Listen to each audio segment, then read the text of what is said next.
Ils étaient princes, princesses, cousins du trône. Leurs portraits ornaient autrefois les murs des palais. Et pourtant aujourd'hui, leurs noms sont absents.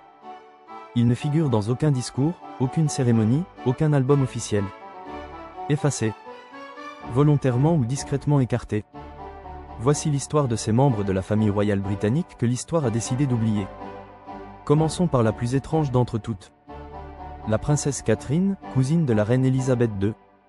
Née en 1926, elle était brillante, cultivée, mais née d'un mariage controversé.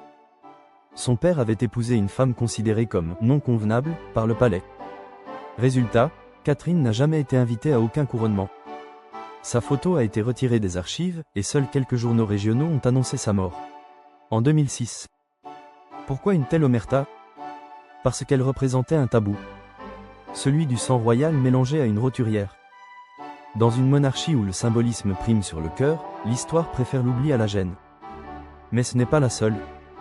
Saviez-vous que deux cousines de la reine-mère, Nerissa et Catherine Bose-Lyon, ont été envoyées en asile psychiatrique dans les années 40?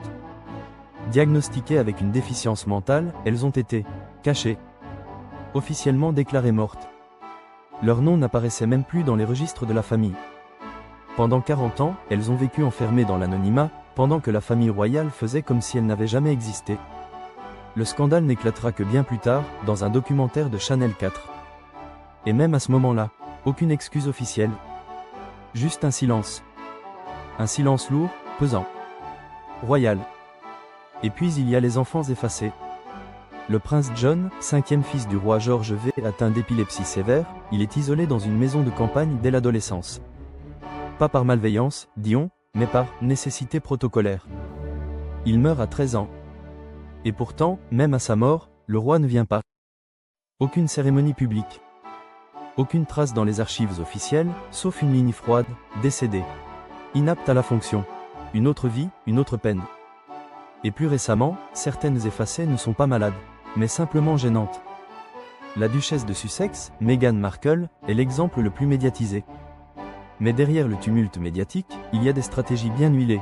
Réduction des apparitions, effacement progressif de son image dans les supports royaux, retrait de ses titres sur certaines pages officielles.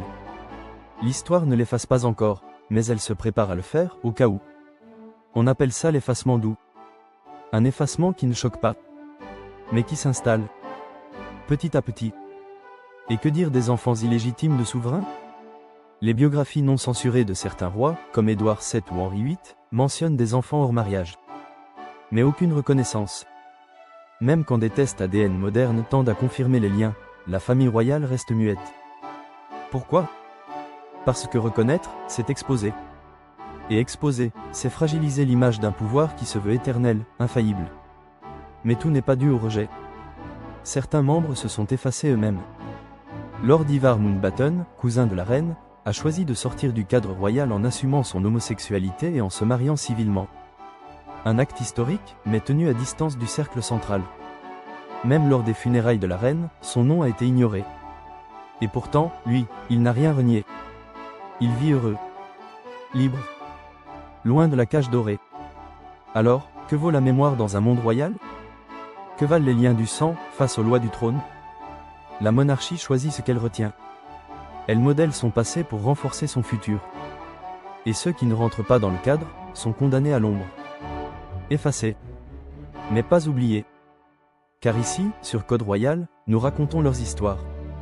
Celles qui dérangent. Celles qu'on tente d'effacer. Abonnez-vous. Car l'histoire, la vraie, commence là où le